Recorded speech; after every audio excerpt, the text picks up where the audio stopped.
नमस्कार विद्यार्थी मित्र हो.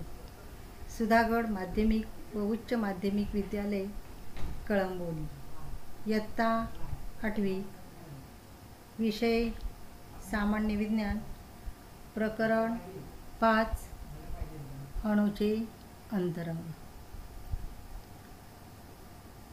तर विद्यार्थी मित्र हो, या प्रकरणामध्ये आपण याच्या अगोदर अणूची संरचना, अणू हा कशा प्रकारे बनलेला असतो व अणूमधील मूल कण, अवअणुकण म्हणजे प्रोटॉन, न्यूट्रॉन आणि इलेक्ट्रॉन याबद्दलची माहिती पाहिलेली आहे. त्याचप्रमाणे इलेक्ट्रॉन वितरण, कक्षानिहाय इलेक्ट्रॉनांची वाटणी कशा पद्धतीने केलेली असते हेही आपण याच्या अगोदरच्या व्हिडिओमध्ये पाहिलेलं आहे. त्याचप्रमाणे मूलद्रव्यांचे इलेक्ट्रॉन स्वरूपण याविषयीची माहिती आपण मिळवलेली आहे. तर विद्यार्थी मित्रहो, आज आपण पुढच्या भागामध्ये संयुजा इलेक्ट्रॉन, त्याचप्रमाणे समस्थानिके आणि अणुभट्टी या घटकाविषयीची माहिती मिळवणार आहोत. तर आता संयुजा इलेक्ट्रॉन म्हणजे याच्या अगोदर आपण संयुजा म्हणजे काय याविषयी माहिती मिळवलेली आहे. तर मूलद्रव्याच्या संयोग क्षमतेचं मापन याला संयुजा असं म्हटलं जातं. तर आता मूलद्रव्याची संयुजा आहे. संयुगातील रासायनिक बंध यांच्या संबंधीची संकल्पना ही इलेक्ट्रॉन स्वरूपणामुळे स्पष्ट होत असते. तर अणू आपल्या बाह्यतम कवचामध्ये इलेक्ट्रॉन वापरून काय करत असतो? रासायनिक बंध तयार करत असतो. आणि अणूची जी संयुजा आहे ती संयुजा त्याच्या बाह्यतम कवचाच्या इलेक्ट्रॉनाच्या स्वरूपणावरून ठरत असते. त्यामुळे बाह्यतम कवचाला संयुजा कवच असं म्हणतात.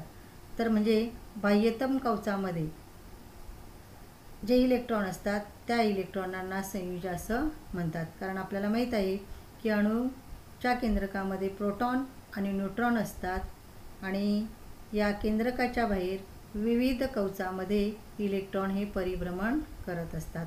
तर ही जी कवच आहेत त्या कवचामधलं जे बाहेरचं कवच आहे या बाहेरच्या कवचामध्ये असणारा जो इलेक्ट्रॉन आहे त्या इलेक्ट्रॉनला संयुजा इलेक्ट्रॉन असं म्हटलं जातं.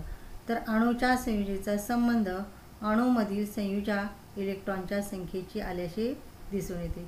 प्रथम हेलियम व निऑन या मूलद्रव्याकडे जर आपण पाहिलं तर या ठिकाणी याच्यामध्ये हेलियम आणि निऑन, कारण हेलियम या मूलद्रव्याचा अणुअंक जो आहे तो अणुअंक किती आहे? 2 आहे आणि त्याच्या बाह्यतम कवचामध्ये 2 इलेक्ट्रॉन असतात. त्याचप्रमाणे निऑन, या निऑनच्या बाह्यतम कवचामध्ये 8 इलेक्ट्रॉन असतात. तर हेलियमच्या संयुजा इलेक्ट्रॉनांची संयुजा 2 आहे आणि निऑनच्या संयुजा इलेक्ट्रॉनांची संख्या किती आहे? 8 आहे. तर या दोन्ही वायुरूप मूलद्रव्याचे इतर कोणत्याही अणूबरोबर संयोग पावत नाहीत. ही मूलद्रव्ये रासायनिकदृष्ट्या निष्क्रिय आहेत म्हणून त्यांच्या संयुजा 0 आहेत. म्हणजे आपल्याला माहिती आहे की हेलियमचा अणू क्रमांक 2 आहे. हेलियम अणूच्या केंद्रकामध्ये 2 प्रोटॉन असतात आणि 2 न्यूट्रॉन असतात आणि बाहेरच्या कवचामध्ये 2 इलेक्ट्रॉन असतात. तर 2 इलेक्ट्रॉन असतात म्हणजे तो रासायनिक अभिक्रियेमध्ये भाग घेत नाही, तो रासायनिकदृष्ट्या कसा आहे? निष्क्रिय आहे म्हणून त्याची संयुजा 0 आहे, परंतु संयुजा इलेक्ट्रॉनांची संख्या 2 आहे. त्याचप्रमाणे निऑन या मूलद्रव्याचा अणुअंक आपल्याला माहीत आहे 10 आहे. तर पहिल्या कवचामध्ये 2 इलेक्ट्रॉन असतात आणि 8 इलेक्ट्रॉन हे दुसऱ्या कवचामध्ये असतात. तर अष्टक स्थिती प्राप्त झालेली आहे. निऑन या मूलद्रव्याच्या अणूमध्ये अष्टक स्थिती प्राप्त झालेली आहे म्हणून हे निऑन हे मूलद्रव्यसुद्धा रासायनिकदृष्ट्या कसं आहे? निष्क्रिय आहे म्हणून निऑनची संयुजा किती आहे? 0 आहे. परंतु बाह्यतम कवचामध्ये असणाऱ्या इलेक्ट्रॉनांची संख्या 8 असल्यामुळं संयुजा इलेक्ट्रॉन किती असतात? निऑनमध्ये 8 असतात. तर आता या ठिकाणी या तक्त्याच्या सहाय्याने आपल्याला संयुजा इलेक्ट्रॉन स्वरूपण, संयुजा व इलेक्ट्रॉन स्वरूपण याच्यामधला या ठिकाणी संबंध दाखवलेला आहे. संयुजा व इलेक्ट्रॉन संरूपण. इथं काय दिलेले, संयुजा व इलेक्ट्रॉन संरूपण यातील संबंध. इथं व शब्द आहे. संयुजा व इलेक्ट्रॉन संरूपण यातील संबंध म्हणजे मूलद्रव्याची संयुजा आणि इलेक्ट्रॉन संरूपण याच्यामधला संबंध काय आहे. तर संयुजा म्हणजे मूलद्रव्याच्या संयोग क्षमतेचं मापन आणि इलेक्ट्रॉन संरूपण म्हणजे कक्षानिहाय केलेली इलेक्ट्रॉनांची वाटणी. त्याला काय म्हटलं जातं, इलेक्ट्रॉन संरूपण असं म्हटलं जातं. तर हे संयुजा आणि इलेक्ट्रॉन संरूपण याच्यामधला संबंध काय आहे हे आपण या ठिकाणी या तक्त्याच्या सहाय्याने पाहूया. तर आता या तक्त्यामध्ये इथे 8 मूलद्रव्यांच्या संज्ञा दिलेल्या आहेत. पहिल्या काय आहेत, पहिल्या कॉलममध्ये मूलद्रव्यांच्या संज्ञा. त्याच्यानंतर दुसऱ्या कॉलममध्ये संयुगाचं रेणुसूत्र म्हणजे ही मूलद्रव्यापासून तयार झालेली, या मूलद्रव्यापासून तयार झालेली ही संयुग आहेत आणि त्या संयुगाची रेणुसूत्र या ठिकाणी दिलेली आहेत.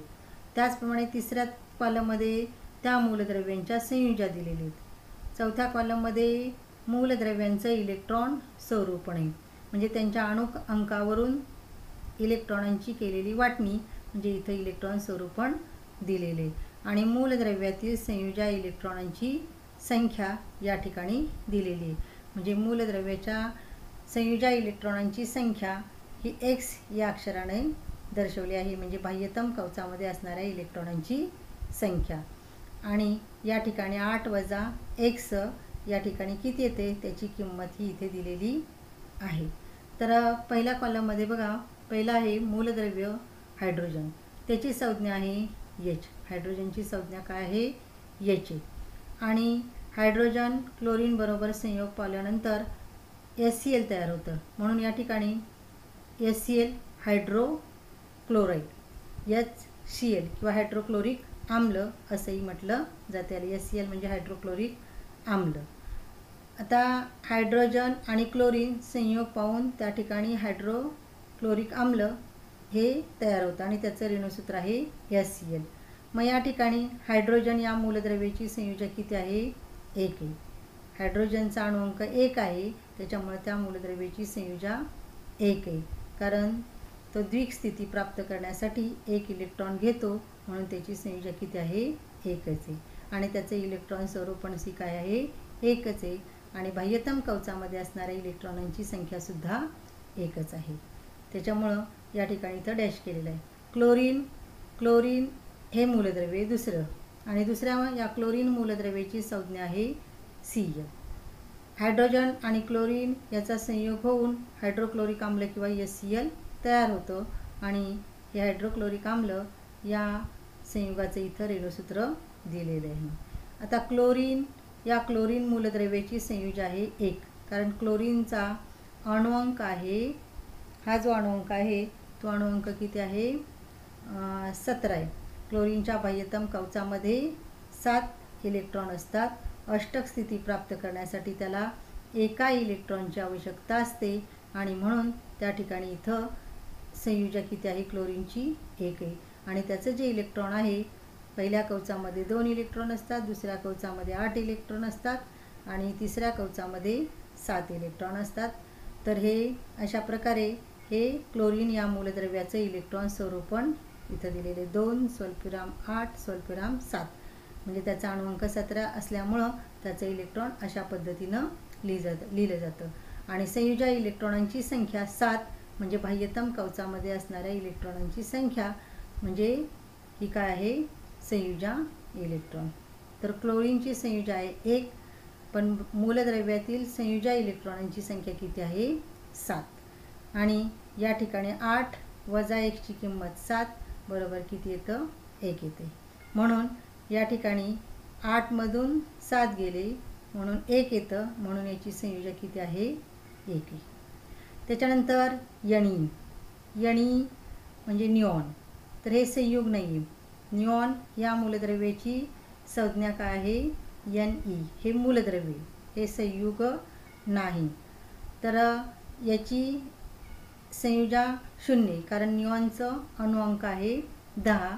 पहिल्या कवचामध्ये 2 इलेक्ट्रॉन असतात, दुसऱ्या कवचामध्ये 8 इलेक्ट्रॉन असतात. दुसऱ्या कवचामध्ये 8 इलेक्ट्रॉन असल्यामुळं निऑन अणूच्या केंद्रकामध्ये या ठिकाणी अणूमध्ये अष्टक स्थिती प्राप्त झालेली असते आणि तो संयुग निर्मितीमध्ये भाग घेत नाही, म्हणून त्याची संयुजा हे किती आहे? 0 आहे. आणि संयुजा इलेक्ट्रॉनांची संख्या ही सुद्धा किती आहे? 8. बाहेरच्या कवचामध्ये असणारे इलेक्ट्रॉन 8 वजा 8 म्हणजे इथं किती येईल? 0 येईल. त्याच्यानंतर F क्लोरीन. तर या ठिकाणी याच्यापासून हायड्रोजन आणि F फ्लोरीन आणि हायड्रोजन यांचा संयोग होऊन HF हे संयुग तयार होतं.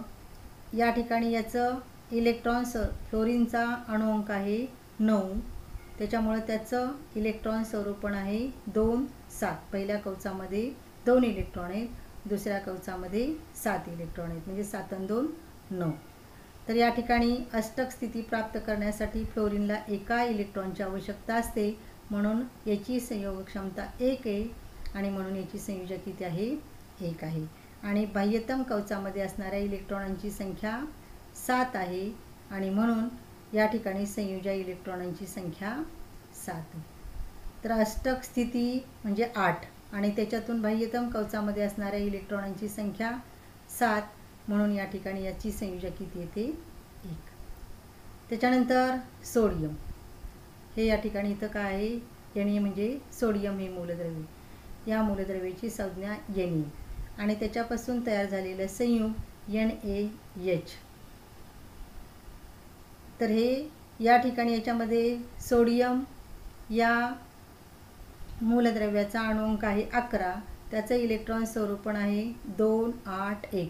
पहिल्या कवचामध्ये 2 इलेक्ट्रॉन, दुसऱ्या कवचामध्ये 8 इलेक्ट्रॉन आणि तिसऱ्या म्हणजे बाहेरच्या कवचामध्ये 1 इलेक्ट्रॉन असतो आणि म्हणून बाह्यतम कवचामध्ये असणाऱ्या इलेक्ट्रॉनांची संख्या 1 आहे, म्हणून संयोजा इलेक्ट्रॉनांची संख्या किती आहे? 1 आहे. आणि हा सोडियम काय करतो? हा 1 इलेक्ट्रॉन देतो संयुग निर्मितीमध्ये ज्यावेळेला सहभागी होतो. म्हणजे सोडियम आणि हायड्रोजन यांचा संयोग होऊन NH या संयुगाची ज्यावेळेला निर्मिती होते त्यावेळेला सोडियम काय करतो? या हायड्रोजनला 1 इलेक्ट्रॉन देतो आणि म्हणून त्या ठिकाणी त्याची संयोग क्षमता 1 आहे आणि म्हणून त्याची संयोजा किती आहे? 1 आहे. 1 इलेक्ट्रॉन देऊन तो अष्टक स्थिती प्राप्त करून घेतो, म्हणून त्याची संयोजा पण 1च आहे आणि बाह्यतम कवचामध्ये असणाऱ्या इलेक्ट्रॉनांची संख्या सुद्धा किती आहे? 1च आहे. त्याच्यानंतर 6वं मूलद्रव्य आहे बघा मॅग्नेशियम. त्याची संज्ञा आहे Mg. ही काय आहे? मॅग्नेशियमची संज्ञा आहे. आता या ठिकाणी मॅग्नेशियम हा दुसऱ्या मूलद्रव्याच्या अणुबरोबर संयोग पावतो, उदाहरणार्थ क्लोरीन. आणि मॅग्नेशियम आणि क्लोरीन या ठिकाणी या दोघांचा संयोग होऊन मॅग्नेशियम क्लोराईड या संयुगाची निर्मिती होत असते. तर मॅग्नेशियमचा अणुअंक आहे 12 अणुअंक आहे, म्हणून त्याचं इलेक्ट्रॉन स्वरूपण काय येईल? पहिल्या कवचामध्ये 2, दुसऱ्या कवचामध्ये 8 आणि तिसऱ्या कवचामध्ये 2 इलेक्ट्रॉन येतील. म्हणजे 12 इलेक्ट्रॉन आहेत. पहिल्या कवचात 2, दुसऱ्या कवचात 8 आणि शेवटच्या कवचामध्ये किती येतील? 2 इलेक्ट्रॉन येतील. तर अशा प्रकारे हे त्याचं काय आहे? मॅग्नेशियमचं इलेक्ट्रॉन स्वरूपण. मॅग्नेशियम या मूलद्रव्याचं हे काय आहे? इलेक्ट्रॉन स्वरूपण 2, 8, 2. आता मॅग्नेशियमच्या बाह्यतम कवचामध्ये असणाऱ्या इलेक्ट्रॉनांची संख्या 2 आहे. याची संख्या किती आहे? 2 आहे, म्हणून संयोजा इलेक्ट्रॉनांची संख्या ही किती आहे? मॅग्नेशियमची 2 आहे. आणि ही अष्टक स्थिती प्राप्त करण्यासाठी हा मॅग्नेशियम काय करतो? 2 इलेक्ट्रॉन देतो क्लोरीनला काय करतो? तो 2 इलेक्ट्रॉन देतो आणि अष्टक स्थिती प्राप्त करून घेतो आणि म्हणून त्याची संयोजा सुद्धा किती आहे? 2च आहे. तर अशा प्रकारे मॅग्नेशियम या मूलद्रव्याची संयोजा पण 2 आहे आणि संयोजा इलेक्ट्रॉनांची संख्या सुद्धा 2च आहे. त्याच्यानंतर 7वं मूलद्रव्य आहे कार्बन. त्याची संज्ञा आहे C. कार्बन आणि हायड्रोजन यांच्यापासून CH4 म्हणजे मिथेन या संयुगाची निर्मिती होत असते. तर हे CH4 हे संयुग आहे. तर या ठिकाणी कार्बनचा अणुअंक आहे 6. तर पहिल्या कवचामध्ये 2 इलेक्ट्रॉन आहेत आणि दुसऱ्या कवचामध्ये 4 इलेक्ट्रॉन आहेत. आता अष्टक स्थिती प्राप्त करण्यासाठी याला आणखी 4 इलेक्ट्रॉनांची आवश्यकता असते. किंवा 4 इलेक्ट्रॉन दिले तर त्याला द्विक स्थिती प्राप्त होत असते. म्हणून हा कार्बन काय करतो, 4 इलेक्ट्रॉन देतो किंवा 4 इलेक्ट्रॉन भागीदारीमध्ये घेतो. आणि या ठिकाणी हे बाह्यतम कवचामध्ये असणाऱ्या इलेक्ट्रॉनांची संख्या 4 आहे. म्हणून संयुजा इलेक्ट्रॉनांची संख्या किती आहे, 4 आहे. आणि संयोग क्षमतासुद्धा किती आहे, 4च आहे. कारण तो 4 इलेक्ट्रॉन देऊन किंवा 4 इलेक्ट्रॉन घेऊन, त्या ठिकाणी 4 इलेक्ट्रॉन दिले तर त्याला द्विक स्थिती प्राप्त होते आणि 4 इलेक्ट्रॉन घेतले तर त्याला अष्टक स्थिती प्राप्त होते. म्हणजे संयोग क्षमतेचं मापन या ठिकाणी इथं किती आहे, कार्बनची संयोग क्षमता 4 आहे आणि म्हणून त्याची संयुजा 4 आहे. त्याच्यानंतर 8वं मूलद्रव्य आहे ॲल्युमिनियम. ॲल्युमिनियम याची संज्ञा आहे Al. ॲल्युमिनियम याच्यापासून AlCl3 ॲल्युमिनियम क्लोराईड या संयुगाची निर्मिती होते किंवा हे संयुग तयार झालं तर त्या ठिकाणी याची ॲल्युमिनियमचा अणुअंक आहे 13. त्याचे इलेक्ट्रॉन स्वरूपण आहे 2, 8, 3. पहिल्या कवचामध्ये 2, दुसऱ्या कवचामध्ये 8 आणि तिसऱ्या कवचामध्ये 3 इलेक्ट्रॉन आहे. मग हा ॲल्युमिनियम काय करतो, 3 इलेक्ट्रॉन देतो आणि अष्टक स्थिती प्राप्त करून घेतो. म्हणजे त्याची संयोग क्षमता 3 आहे. म्हणून या ॲल्युमिनियम मूलद्रव्याची संयुजा किती आहे, 3 आहे. आणि बाह्यतम कवचामध्ये भ्रमण करणारे इलेक्ट्रॉन हे 3 आहेत आणि म्हणून ॲल्युमिनियम या मूलद्रव्यातील संयुजा इलेक्ट्रॉनांची संख्या 3 आहे. तर अशा प्रकारे संयुजा आणि इलेक्ट्रॉन स्वरूपण याच्यामधला काय संबंध आहे याच्याबद्दलची माहिती आपण या तक्त्यामध्ये मिळवलेली आहे. त्याच्यानंतर आपल्याला पुढच्या भागामध्ये काही प्रश्न दिलेले आहेत, जरा डोके चालवा म्हणून. आपण जो भाग पाहिलेला आहे या भागावरती आधारित या ठिकाणी इथं काही प्रश्न दिलेले आहेत. तर या प्रश्नांची उत्तरे आपण शोधण्याचा प्रयत्न करूया. बघा, मूलद्रव्याचा अणुअंक म्हणजे काय. तर आपल्याला माहिती आहे हा अणुअंक जो आहे तो Z अक्षराने दर्शवला जातो आणि मूलद्रव्याच्या अणूच्या केंद्रकामध्ये असणाऱ्या प्रोटॉनांची किंवा इलेक्ट्रॉनांची संख्या म्हणजे त्या मूलद्रव्याचा अणुअंक होय. हा असा पहिला प्रश्न आहे. त्याच्यानंतर दुसरा प्रश्न आहे, पुढे काही मूलद्रव्यांचे अणुअंक Z या अक्षराने दर्शवला जातो आणि म्हणून अणुअंक दिले आहेत. त्या मूलद्रव्यांच्या बाह्यतम कक्षेत प्रत्येकी किती इलेक्ट्रॉन आहेत ते लिहा. तर आता या ठिकाणी Z या अक्षराने दर्शवलेला त्या मूलद्रव्यांचा अणुअंक आहे. इथं मूलद्रव्ये दिलेली आहेत, त्यांच्या संज्ञा हायड्रोजन, कार्बन, लिथियम, ऑक्सिजन आणि नायट्रोजन हे या मूलद्रव्यांच्या संज्ञा दिलेले आहेत. त्याचप्रमाणे त्या ठिकाणी त्यांचे अणुअंकसुद्धा दिलेले आहेत आणि बाह्यतम कक्षेमध्ये इलेक्ट्रॉनांची संख्या किती असेल हे याच्यावरून आपल्याला लिहायचे. तर आता या ठिकाणी Z म्हणजे याच्या बाह्यतम कक्षेमध्ये 1 इलेक्ट्रॉन असतो आणि त्याची इलेक्ट्रॉनांची संख्या किती आहे, 1च आहे. त्याच्यानंतर कार्बन अणुअंक आहे 6. पहिल्या कवचामध्ये 2 इलेक्ट्रॉन असतात, दुसऱ्या कवचामध्ये 4 इलेक्ट्रॉन असतात. म्हणून त्याच्या बाह्यतम कवचामधील इलेक्ट्रॉनांची संख्या किती येईल, 4 येईल. त्याच्यानंतर लिथियमचा अणुअंक आहे 3.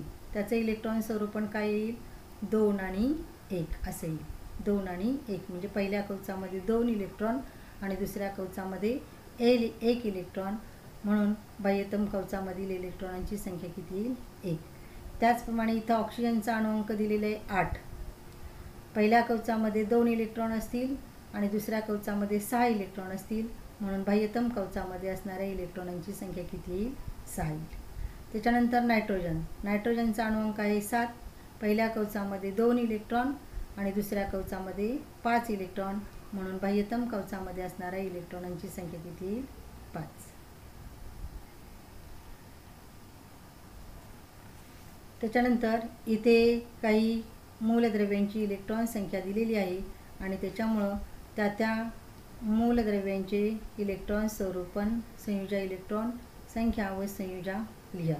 तर हे तक्ता किंवा हे प्रश्न सगळे तुम्ही पूर्ण करायचे आहेत सोडवून. तर इथं मूलद्रव्ये दिलेली आहेत, सोडियम, कार्बन, मॅग्नेशियम आणि क्लोरीन. त्याच्यानंतर त्यांची इलेक्ट्रॉन संख्या, सोडियममध्ये 11 इलेक्ट्रॉन असतात, कार्बनमध्ये 6, मॅग्नेशियममध्ये 12 आणि क्लोरीनमध्ये 17. तर या इलेक्ट्रॉन संख्येवरून त्यांचं इलेक्ट्रॉन स्वरूपण आपल्याला लिहायचं आहे. म्हणजे या 11ची विभागणी करायची. ती कशी करणार? पहिल्या कवचामध्ये 2, कारण पहिल्या कवचाची जास्तीत जास्त इलेक्ट्रॉन सामावून घेण्याची क्षमता किती असते? 2. म्हणून पहिल्या कवचामध्ये 2, दुसऱ्या कवचामध्ये 8 आणि तिसऱ्या कवचामध्ये 1 इलेक्ट्रॉन. म्हणजे या 11ची विभागणी अशी लिहायची. त्याला म्हणायचं इलेक्ट्रॉन स्वरूपण. 2 स्वल्पविराम 8 स्वल्पविराम 1. त्याच्यानंतर कार्बनची इलेक्ट्रॉन संख्या आहे 6. मग त्याचं इलेक्ट्रॉन स्वरूपण काय येईल? 6ची विभागणी 2 आणि 4. पहिल्या कवचामध्ये 2 इलेक्ट्रॉन, दुसऱ्या कवचामध्ये 4 इलेक्ट्रॉन, म्हणून त्याचं इलेक्ट्रॉन स्वरूपण येईल 2 स्वल्पविराम 4. मॅग्नेशियम अणुअंक आहे 12 किंवा इलेक्ट्रॉन संख्या आहे 12, म्हणून त्याचं इलेक्ट्रॉन स्वरूपण काय येईल? या 12ची वाटणी 2 पहिल्या कवचामध्ये, दुसऱ्या कवचामध्ये 8 आणि बाहेरच्या कवचामध्ये किंवा तिसऱ्या कवचामध्ये 2 इलेक्ट्रॉन येतील, म्हणून त्यांचं इलेक्ट्रॉन स्वरूपण काय येईल? 2 8 आणि 2. प्रत्येक वेळी इथं स्वल्पविराम लिहायचं आहे. त्याचप्रमाणे क्लोरीनचं इलेक्ट्रॉन संख्या आहे 17 आणि म्हणून त्याचं इलेक्ट्रॉन स्वरूपण काय येईल? 2 8 7.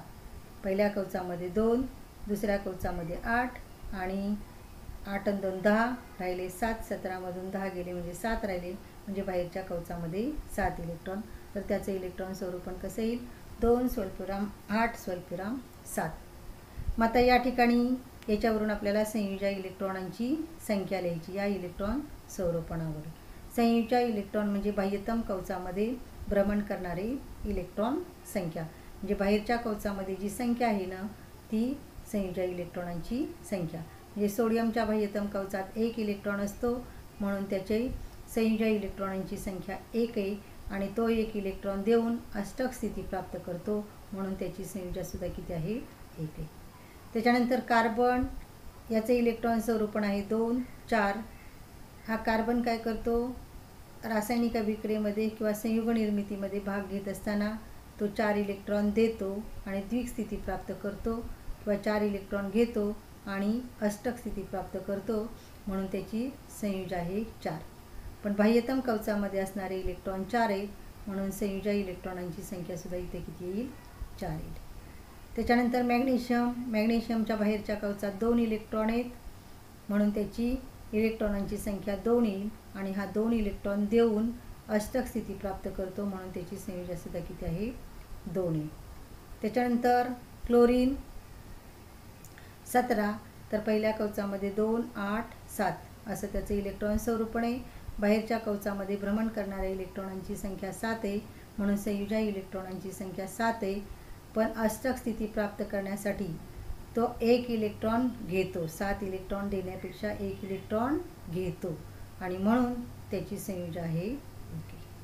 तर अशा प्रकारे या ठिकाणी या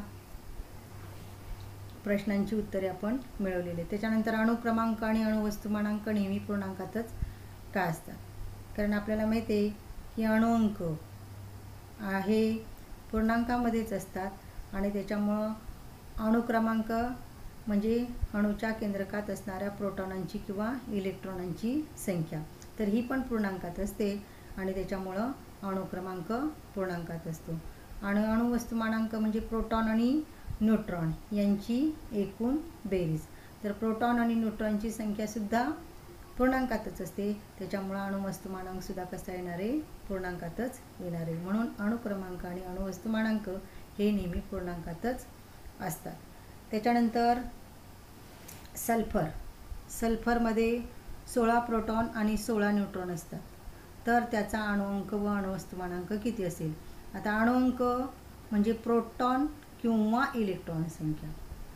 तर सल्फरमध्ये प्रोटॉन संख्या किती आहे? 16, म्हणजे त्याचा अणुअंक किती झाला? 16. आणि अणुवस्तुमानांक म्हणजे प्रोटॉन आणि न्यूट्रॉनांची एकूण संख्या. म्हणजे सल्फरमध्ये 16 प्रोटॉन असतात आणि 16 न्यूट्रॉन असतात, म्हणजे 16 प्रोटॉन अधिक 16 न्यूट्रॉन म्हणजे 32 हा त्याचा काय आला? अणुवस्तुमानांक आला. तर अशा प्रकारे हे प्रश्न आपण लिहायचे. त्याच्यानंतर आता पुढच्या भागामध्ये आपल्याला या प्रकरणामध्ये समस्थानिके याविषयी माहिती मिळवायची. आता समस्थानिके म्हणजे काय? तर मूलद्रव्याचा अणुअंक हा मूलद्रव्याचा मूलभूत गुणधर्म आहे. निसर्गामधील काही मूलद्रव्यांचे अणुअंक समान आहेत, परंतु अणुवस्तुमानांक भिन्न आहे. म्हणजे एकाच मूलद्रव्याचे अणुअंक कसे असतात? समान असतात, परंतु अणुवस्तुमानांक भिन्न असतात आणि त्याच्यामुळे त्या मूलद्रव्याची समस्थानिकेही निर्माण होत असतात. म्हणजे समस्थानिके म्हणजे मूलद्रव्याचा अणुअंक एकच, परंतु अणुवस्तुमानांक जर भिन्न असेल तर त्यावेळी त्या मूलद्रव्याची समस्थानिके निर्माण होत असतात. तर आता उदाहरणार्थ कार्बनची समस्थानिके 3 आहेत. तर ती म्हणजे C12, C13 आणि C14. तर म्हणजे कार्बनचा अणुअंक एकच आहे, परंतु अणुवस्तुमानांक भिन्न असल्यामुळं त्या ठिकाणी त्याची 3 समस्थानिके आहेत आणि ती C12, C13, C14 अशा पद्धतीने दाखवली असतात. म्हणजे समस्थानिकांची प्रोटॉन संख्या समान असते, परंतु न्यूट्रॉन संख्या भिन्न असते. तर ही समस्थानिके इथे दाखवलीत बघा. कार्बनची C12, C13 आणि C14 ही कार्बनची 3 समस्थानिके. तर याच्यामध्ये अणुवस्तुमानांक हा A अक्षराने दर्शवला जातो. तर त्याच्यातली बघा ही 12, 13 आणि 14. प्रोटॉन संख्या याच्यामध्ये किती आहे? समानच आहे. कार्बनचा अणुअंक 6 आहे, त्याच्यामुळं समानच आहे. पण न्यूट्रॉनची संख्या 6, 7, 8 अशी आहे आणि त्याच्यामुळं ही समस्थानिके निर्माण झालेली. 6 प्रोटॉन आणि 6 आणि 6 न्यूट्रॉन म्हणजे या ठिकाणी इथे 12 हे या ठिकाणी काय झाले? त्याचा अणुवस्तुमानांक आला. इथं 6 प्रोटॉन आणि 7 न्यूट्रॉन म्हणजे 13 अणुवस्तुमानांक आला. इथं 6 प्रोटॉन आणि 8 न्यूट्रॉन म्हणजे त्या ठिकाणी 14 हा त्याचा काय आला? अणुवस्तुमानांक आला. म्हणजे ही न्यूट्रॉनची जी संख्या आहे ती N बरोबर A वजा Z या सूत्राने काढली जाते. तर A म्हणजे हे 12, Z म्हणजे 6, 12 वजा 6 म्हणजे इथं 6 आले. त्याच्यानंतर इथं 13 वजा 6 म्हणजे 7 आले, 14 वजा 6 म्हणजे 8 आले. तर अशा प्रकारे एवढं लक्षात ठेवायचं आहे की समस्थानिके म्हणजे त्यांचा अणुअंक समान असतो त्या मूलद्रव्यांचा, परंतु प्रोटॉनची संख्या समान असते, परंतु न्यूट्रॉनची संख्या भिन्न झाल्यामुळं त्या मूलद्रव्यांना समस्थानिके निर्माण होतात.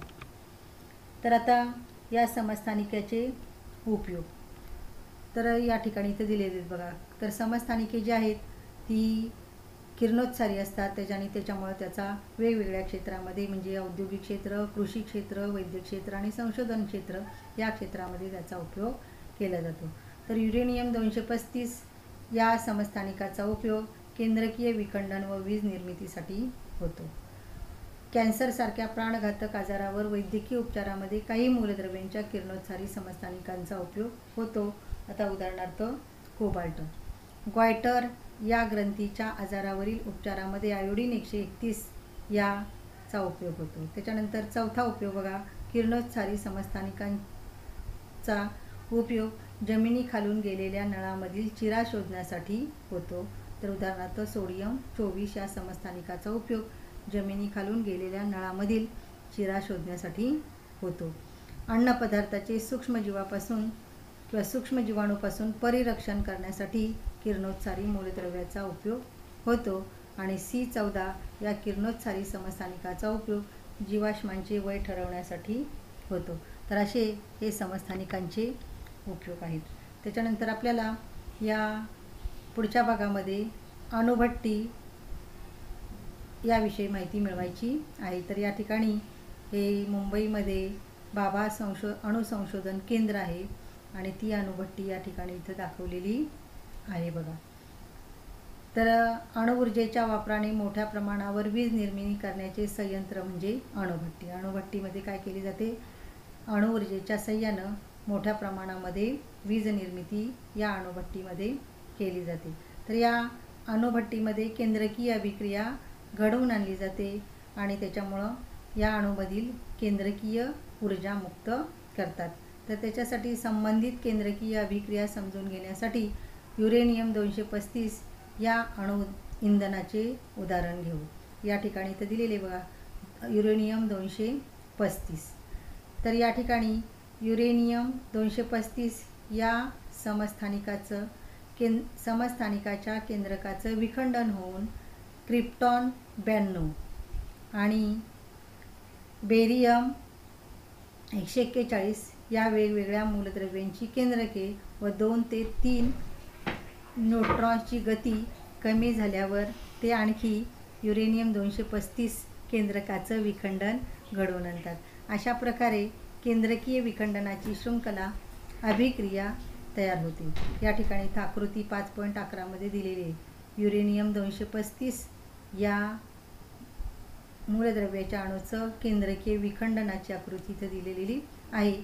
यामध्ये केंद्रकातून मोठ्या प्रमाणामध्ये केंद्रकीय ऊर्जा म्हणजेच अणुऊर्जा मुक्त होते. म्हणजे संभाव्य विस्फोट टाळण्यासाठी शृंखला अभिक्रिया नियंत्रित ठेवतात. या ठिकाणी याच्यावरती इथे हे न्यूट्रॉन्सचा भडीमार केल्यानंतर त्याचं विखंडन होतं आणि त्याच्यापासून फार मोठ्या प्रमाणामध्ये ऊर्जा मुक्त होत असते.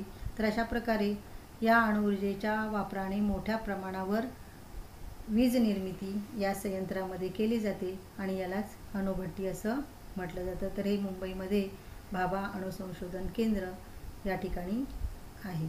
त्याच्यानंतर पुढच्या भागामध्ये आपल्याला संचलक म्हणजे अणुभट्टीमध्ये शृंखला अभिक्रिया नियंत्रित करण्यासाठी न्यूट्रॉन्सचा वेग व संख्या कमी करण्याची आवश्यकता असते आणि त्याच्यासाठी या 3 गोष्टीचा उपयोग केला जातो. तर त्याच्यातल्या 3 गोष्टी आहेत: संचलक, मंदक, संचलक म्हणजेच मंदक, नियंत्रक.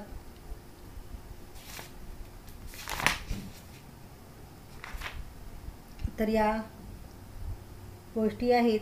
तर पहिली आहे बघा संचलक. न्यूट्रॉन्सचा वेग कमी करण्यासाठी ग्रॅफाइट किंवा जड पाणी यांचा संचलक किंवा मंदक म्हणून वापर केला जातो. आणि दुसरी गोष्ट आहे नियंत्रक. न्यूट्रॉन शोषून घेऊन त्यांची संख्या कमी करण्यासाठी बोरॉन, कॅडमियम, बेरिलियम इत्यादींच्या कांड्या नियंत्रक म्हणून वापरतात. आता विखंडन प्रक्रियेत निर्माण झालेली उष्णता पाण्याचा शीतक म्हणून वापर करून बाजूला काढली जाते. त्या उष्णतेने पाण्याची वाफ करून वाफेच्या साहाय्याने टर्बाइन्स चालविले जातात व वीज निर्मिती केली जाते. म्हणजे या अणुभट्टीमध्ये कशा पद्धतीने वीज निर्मिती केली जाते ते या ठिकाणी दिलेलं आहे. तर भारतामध्ये 8 ठिकाणच्या वीज निर्मिती केंद्रामध्ये एकूण 22 अणुभट्ट्या कार्यान्वित आहेत. अप्सरा ही मुंबईच्या भाभा अणुसंशोधन केंद्रात 4 ऑगस्ट 1956 रोजी कार्यान्वित झालेली भारतातील पहिली अणुभट्टी आहे.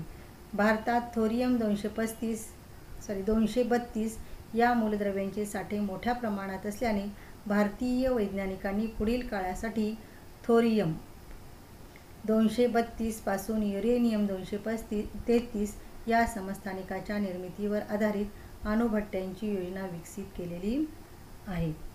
तर अशा प्रकारे या ठिकाणी या प्रकरणामध्ये आपण या गोष्टी पाहिलेल्या आहेत.